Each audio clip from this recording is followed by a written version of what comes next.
오늘은 지난 시간에 이어서 감정이라는 문제를 계속 다뤄보도록 하겠습니다. 지난 시간에 조지프 루드의 책을 중심으로 해서 감정과 인간의 자아의식의 관계를 다뤄봤는데요. 오늘 이 시간에는 이 감정이라고 하는 것이 우리가 풍성히 간직하고 있음에도 불구하고 왜 감정을 잘 인지를 하고 이해를 할 수가 없는 것일까? 이 문제를 다뤄보도록 하겠습니다. 우리가 우리 내면에 있는 감정을 잘 이해하지 못한다는 것조차도 잘 자각을 하지 못하는 경우가 있거든요. 감정이 있는 것조차도 모르고 넘어가는 경우가 많고요. 또 감정을 느낀다 해도 왠지 이 감정은 그 의미가 무엇일까를 잘 재경험하고 해석을 해내지 못하는 경우도 많습니다. 그래서 오늘은 이 문제를 우리의 뇌의 어떤 설계, 뇌의 시스템적인 차원에서 조지프 루드의 그 지난번에 견해를 이어서 설명해 나가도록 하겠고요. 이러한 감정의 문제를 어떻게 하면 해소를 할 수 있을까? 이 세 가지 차원의 방법들에 대해서도 다뤄보도록 하겠습니다. 그리고 문학치료의 관점에서는 제가 받은 숙제 중에 이별은 조명이다 라고 하는 명제를 엮어서 쓴 시 같지 않은 시가 있습니다. 함께 읽으면서 감정을 이성적으로 어떻게 하면은 성찰하고 자각을 하고 이성과 감정을 서로 연결시킬 수 있을까 하는 글쓰기 그 방법에 대해서도 함께 살펴보도록 하겠습니다. 우리가 우리 안에 있는 감정을 잘 이해하고 자각하지 못한다는 것은요, 어쩌면 이 감정의 기본 속성 때문에 비롯된 것이라고 볼 수가 있거든요. 감정이라고 하는 것은 어떤 대상과의 만남을 통해서 촉발되는 것이기 때문에 그 상황 속에서 늘 존재하는 것이고 굉장히 순간적으로 즉각 일어나는 것이기 때문에 감정은 곧 상황적인 존재다 이렇게 볼 수가 있거든요. 그렇기 때문에 이성적으로 자각을 하기 이전에 이미 감정은 발생되고 있다 이렇게 볼 수가 있는 것이죠. 이 감정은 뭐야? 이 느낌은 뭐야? 이렇게 말하기 전에 이미 몸은 움직이고 어떤 느낌은 일어나고 있는데 판단할 수 없을 정도로 먼저 일어나는 게 감정적이고 직감적인 반응이다 이렇게 볼 수가 있습니다. 물론 어떠한 생각 때문에 어떤 인지 때문에 그것으로 인해서 그 생각만 하면 어떤 감정이 일어나는 경우도 있어요. 하지만 감정은 생각적인 판단 이전에 먼저 일어나는 것이기 때문에 감정을 얼른 포착하기가 어려운 이유가 있죠. 그리고 두 번째로 감정은 당연히 잘 인지될 수가 없는 그 이유 중에 하나가 뇌의 시스템, 말하자면 뇌의 설계 구조가 그렇게 돼 있다는 점에서 우리가 살펴볼 수가 있겠는데요. 지난주에 우리가 살펴봤듯이 조지프 루드의 가장 뛰어난 성과로 손꼽히는 것이 바로 정서가 신피지를 거치지 않고 편도핵으로 직접 통하는 다른 신경회로가 있다는 것을 규명했다는 이 점이거든요. 이 신피질이라고 하는 것은 대뇌 부분을 말합니다. 우리 인간들에게서만 형성됐던 가장 나중에 형성됐던 이 부분인데 정서는 그 이전에 변형계라고 하는 편도체가 들어있는 변형계, 그러니까 소뇌라고 하는 굉장히 그 생명, 호흡과 같은 생명의 뇌, 가장 먼저 발달했던, 그 다음에 발달했던 게 변형계인데 이 변형계를 통해서 뭐 불안이라든가 공포 같은 감정, 정서가 즉각적으로 대뇌를 통하지 않고 바로 변형계 쪽으로 바로 직접적으로 전달되는 신경회로가 있다. 이것을 조지프 루드가 발견을 했거든요. 그렇기 때문에 감정은 애초에 이런 거 대뇌, 이성적이고 인지적인 차원에서 즉각 인지가 될 수 없는 뇌 시스템 때문에 정서를 우리가 잘 인지할 수 없는 것은 어쩌면 너무나 당연한 이야기다. 이렇게 볼 수가 있습니다. 어떤 자극이 있으면은 몸의 반응이나 느낌이 우리가 생각 이전에 그냥 본능적으로 일어나게 되죠. 반사적으로 일어나는 몸의 느낌이나 감각적인 반응, 그 다음에 대뇌 피질에서 이런 것은 이 감정이 나한테 있었구나라고 나중에서 자각이 되고, 이런 것이 이렇게 일어나면 어떻게 될 것이다, 이런 예상으로 인해서 그 감정의 느낌을 나중에 자각을 하게 되는 과정이거든요. 그렇기 때문에 우리가 반사적으로 일어나는 몸의 감각이나 반응, 그것 자체를 이성적인 대뇌 피질에서 판단을 한다는 것은 즉각적인 감정보다도 언제나 늦을 수밖에 없다. 그래서 감정을 우리가 이성적인 판단으로 잘 인지할 수 없는 것은 이러한 뇌의 설계 구조도 때문이다 라고 볼 수가 있는 것이죠. 이 그림으로 보자면요, 이 바깥쪽에 있는 부분이 제일 나중에 형성되는, 우리 인간들에게만이 있는 대뇌피질 부분이라고 볼 수가 있겠고요. 제일 먼저 형성된 게 이 손해인데, 이 중간 부분에, 이 빗금침 부분에 이 부분이 변형계라고 볼 수가 있거든요. 이 변형계 중에 하나가 이 편도체라는 부분인데, 여기에서 불안이나 공포와 같은 이 감정의 핵심적인 부분을 이 편도체 부분에서 관장을 하고 있다, 담당을 하고 있다, 이렇게 널리 알려져 있습니다. 그리고 이 해마라고 하는 기억의 중추를 담당하고 있는 이 해마가 이 편도체, 이 정서, 감정적인 부분하고 이 연결돼 있다는 것은 굉장히 시사하는 바가 크죠. 어떤 학습적인 기억, 그리고 어떤 과거 회상, 이런 것들은 정서적이고 감정적인 부분과 결합이 되면서 잘 기억화가 되고 쉽사리 잊혀지지 않는다, 그런 이야기가 됩니다. 그러니까 이 인지적인 이 바깥 부분이 즉각적으로 일어나는 이 감정 정서적인 부분을 잘 포착하지 못하는 것은 어쩌면 당연한 이야기로 우리가 이해할 수가 있는 것이죠. 그리고 이 정서 감정적인 부분하고 이 이성적인 대뇌 피지를 연결시켜주는 이 대상회라는 이 부분이 이 이성적인 부분하고 감정 정서적인 부분을 조절해주는, 완충 역할을 해주는 부분으로 널리 알려져 있습니다. 대상회라는 부분이요.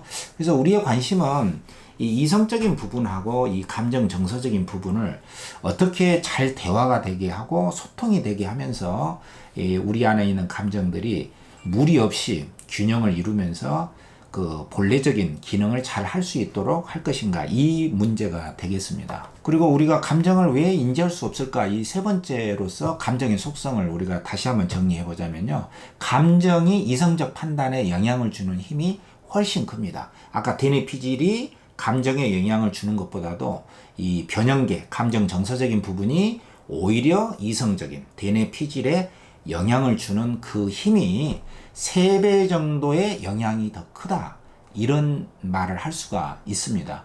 이 말은 감정이 이성적 판단에 주는 영향이 훨씬 크다는 것이고요. 정보의 방향이 감정에서 이성적인 대뇌피질로 그쪽으로 영향을 주는 부분이 훨씬 더 우월하다, 그리고 정보량이 훨씬 많다는 뜻이 되겠죠. 조지 프루드의 그 관점에 따르면은 지난 시간에도 우리가 살펴봤듯이 인지 과정이 곧 마음이다, 이러한 것, 이런 단선적인 도식에서 벗어나서 마음의 부분은 오히려 인지 기능 외에 이런 대뇌피질, 이성적인 판단, 이런 부분 외에도 오히려 감정 정서라든가 동기 의욕, 이런 부분이 훨씬 더, 감정적인 부분이 훨씬 더 큰 영향력을 미치고 있다, 이 부분을 강조를 많이 했습니다. 그래서 우리가 감정의 힘, 그 감정의 생산적이고 창조적인 힘을 우리가 도외시해서는 안 된다. 그리고 학습이라든가 기억이라든가 행동이라든가 의욕이라든가 생각, 인지, 이것을 움직이는 그 배후에는 감정과 정서라고 하는 막강한 힘이 도사리고 웅크리고 있는 것이다, 이렇게 볼 수가 있는 것이고요. 이것을 도표로 다시 한번 보면은 감정 정서의 변형계가 이 대뇌피질, 이성적인 부분을 관장하고 있는 이쪽으로 주는 영향력이 훨씬 크다. 이쪽 대뇌피질에서 이성적인 판단의 부분이 이쪽으로 주는 영향보다는 감정 정서적인 부분이 이성적인 대뇌피질에 주는 영향력이 훨씬 크다. 이것을 그려낸 도표로 볼 수가 있습니다. 그리고 네 번째로 우리가 감정의 속성으로 또 간과해서는 안 되는 것이요, 감정은 우리 인지적으로 잘 포착이 안 되는 것도 사실이긴 하지만 과거 기억과 관련된 감정, 정서적인 경험은 늙지 않는다. 죽을 때까지 잊혀지지 않는다. 우리 생명이 다하는 날까지도 그 감정의 기억은 생생하게 살아있다. 이런 점을 들 수가 있거든요. 감정은 기억의 흔적으로 우리도 모르게 저장이 되고요, 어느 순간 순식간에 등장을 하면서 우리를 압도하게 됩니다. 그리고 어떠한 감정 경험은 굉장히 지속적이고 반복적으로 우리 생의 마지막 순간까지 강한 영향력을 미칩니다. 이게 굉장히 감정의 중요한 점이라고 할 수 있죠. 그래서 우리가 생각하는 것보다도 또 나 자신이 생각했던 옛날의 그 감정이라는 게 이렇게까지 클 줄은 몰랐다. 나중에서야 그 사소했던 나의 감정이 정말로 큰 것이었구나 이렇게 자각하는 경우가 많다는 거죠. 그래서 어떤 감정은 늙지 않습니다. 시간의 흐름에 제한받지 않고 생생하게 기억이 되고 있고요. 감정은 그래서 날 것이다 이런 말을 합니다. 늘 새롭고 신선하고 어쩌면 그 사람 자신의 내면에 살아있는 진실된 것일 수도 있어요. 그렇지만 어떤 사람에게 있어서는 어떤 사랑이라든가 이런 감정의 새로움, 신선함, 그 진실된 그것을 계속 느끼기 위해서 어떤 그 반사회적이고 반윤리적인 행동으로 나아간다면 그것은 어쩌면 어떤 이성적인 기준 아래 좀 걸러지고 좀 통제돼야 될 필요가 있는 것도 사실이죠. 어쨌든 감정은 이성적인 차원하고는 또 다른 차원에서 굉장히 본질적인 속성과 기능을 가진 것이다. 이렇게 이해할 수가 있겠죠. 자, 이렇게 우리가 자주 놓칠 수밖에 없는 이 감정들이 우리 안에 웅크리고 있는데요. 이 감정을 해소하는 세 가지 차원의 방법들을 일단 한번 살펴보도록 하겠습니다. 첫 번째로 감정 위험의 첫 신호는요, 내 감정을 알아주는 사람은 아무도 없다라고 하는 이 숨막힐 정도의 답답함. 이게 바로 감정에 막힌 출구를 의미합니다. 이것은 굉장히 감정 위험의 첫 신호인데요. 몸의 반응으로 또 마음의 차원에서 온갖 증상들을 유발할 수 있기 때문에 누군가에게는 내 감정을 털어놓을 수 있는 어떤 시간이라든가 기회를 갖는 게 가장 중요하다고 볼 수가 있습니다. 가까이 있는 사람 중에서 내 감정을 읽어주고 들어주고 공감해줄 수 있는 마음의 여유가 있고 유능한 사람이 있으면 얼마나 다행입니까? 그 사람을 통해서 털어놓을 수가 있고, 그런 사람이 항상 있는 것은 아니기 때문에 최소한 내 감정을 털어놓을 수 있는 어떤 매체가 필요한 거죠. 글을 통해서 소리를 지른다든가 그림을 그린다든가 어떤 액션, 스포츠를 한다든가 이러한 매체가 필요하다고 볼 수가 있겠고요. 내 안에 있는 그 감정으로 하여금 드러나도록 털어지도록 하는 게 굉장히 중요합니다. 단 하나 여기서 우리가 조금 조심해야 될 것은 감정을 푼다는 것이 어떤 술자석에서 이렇게 함께 막 편을 들면서 감정을 오히려 강화한다는 것, 이것은 감정 편향적인 강화라고 볼 수가 있거든요. 이것은 감정 해소라기보다는 오히려 그 감정을 경직화되게 할 수 있는 위험이 있기 때문에 우리가 조심을 할 필요가 있는 것이고요. 본질적인 차원에서는 내 감정을 충분히 이해하고 수용할 수 있는 힘을 기르는 것이 가장 중요하다고 볼 수가 있겠죠. 그래서 어쨌든 감정은 드러나야 됩니다. 드러난다는 것은 마음을 쓰는 것이고요. 그 감정을 사용을 하고 쓴다는 것은 털어놓는다는 뜻입니다. 그래서 감정의 해소 방식은 어쨌든 털어놓고 드러내는 형태가 일단은 필요하다 이렇게 볼 수가 있겠고요. 그것은 글이어도 좋고 말이어도 좋고 그림이나 행위를 통해서도 감정을 털어내는 게 1차적인 작업이다 이렇게 볼 수가 있습니다.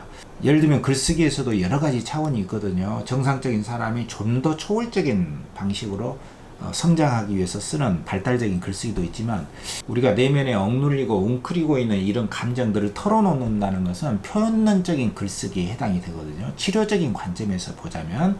그래서 1단계는 세련되게 아름답게 표현한 것보다는 직설적이고 원색적인 감정을 그대로 털어놓는 2단계가 필요하겠고요. 2단계는 이런 감정을 털어놓은 이후에 후련해진 그 자리에 새로운 감정이 진입을 하게 됩니다. 그래서 과거의 감정도 좀 희석이 되고 그 감정의 자리에 새로운 감정이나 새로운 생각이 스며 들어갈 때 전환이 이루어지게 되는 것이고요.